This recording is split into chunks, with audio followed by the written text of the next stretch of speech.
మొదటి ప్రార్థనాంశం. ఉత్తరప్రదేశ్ రాష్ట్రంలోని ఉన్నావ్ జిల్లాలోని తన ఇంటిలో ప్రార్థన నిర్వహిస్తున్న పాస్టర్ రాజకుమారును కొన్ని రోజుల క్రితం పోలీసులు అరెస్టు చేశారు. తరువాత విడుదల పొందారు. అయితే ఆయన విశ్వాసి ఇంటిలో ప్రార్థనలో పాల్గొన్నారు. మతవాదులు పోలీసుకు సమాచారం అందించారు. మరలా పోలీసులు ఆయనను అరెస్టు చేశారు. భీమ్ ఆర్మీ వారితో కలిసి కొంతమంది క్రైస్తవ నాయకులు పోలీస్ స్టేషన్కు వెళ్ళి విడిపించుకొని తీసుకొని వచ్చారు. దేవునికి స్తుతి చెల్లించి ప్రార్థించుదాం. రెండవ ప్రార్థన అంశం. ఉత్తరప్రదేశ్ రాష్ట్రంలోని మీరట్లోని సెంట్రల్ మెథడిస్ట్ చర్చిలో షార్ట్ సర్క్యూట్ కారణంగా చర్చి లోపలి గదిలో మంటలు చెలరేగాయి. సకాలంలో చర్యలు తీసుకోవడం వలన పెద్ద నష్టం జరగకుండా ఆర్పివేశారు. దేవుని దయ వలన పెద్ద అగ్ని ప్రమాదం నుండి తప్పింపబడినందుకు స్తుతి చెల్లించి ప్రార్థించుదాం. మూడవ ప్రార్థనా అంశం. ఉత్తరప్రదేశ్ రాష్ట్రంలోని కాన్పూర్ నగర్ జిల్లాకు చెందిన సువార్థికుడు సునీల్ కుమార్, విశ్వాసి బిర్జు మరియు ధర్మేంద్రులను పోలీసులు అదుపులోకి తీసుకొన్నారు. అయితే దేవుని దయ వలన ఎటువంటి కేసు లేకుండా విడుదల పొందారు.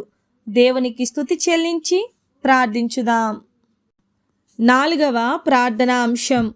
ఆంధ్రప్రదేశ్ రాష్ట్రం ధర్మవరంలోని పోతుగుంట బీసీ కాలనీ సమీపంలో బెర్షెబా చర్చిపై జరిగిన దాడి ఘటన కేసులో 6 యువకులను గ్రామీణ పోలీసులు అదుపులోకి తీసుకొన్నారు. వీరందరినీ పోలీసులు విచారిస్తున్నారు. న్యాయం జరుగునట్లు చట్టపరమైన చర్యలు చేపట్టునట్లు ప్రార్థించుదాం. ఐదవ ప్రార్థనా అంశం.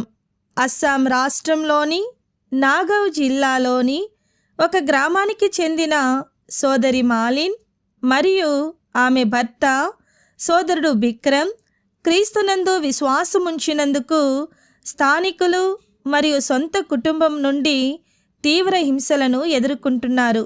వీరి కాపుదల భద్రత కోసం ప్రార్థించుదాం. ఆరవ ప్రార్థనా అంశం. ఈజిప్టులో అగస్టినో సమాన్ అనే క్రైస్తవ యూట్యూబర్ 1,00,000 మంది సబ్స్క్రైబర్ ఉన్న ఈయన ఛానల్లో క్రైస్తవ ఎదుగుదలకు అనేక కార్యక్రమాలు చేసినందుకు ప్రభుత్వం అరెస్టు చేసి జైలుకు పంపి విచారణ చేసి 5 ఏండ్లు జైలు శిక్ష విధించింది. దేవుడు ఈయన పక్షముగా ఉండి కార్యము జరిగించున్నట్లు ప్రార్థించుదాం. ఏడవ ప్రార్థనా అంశం.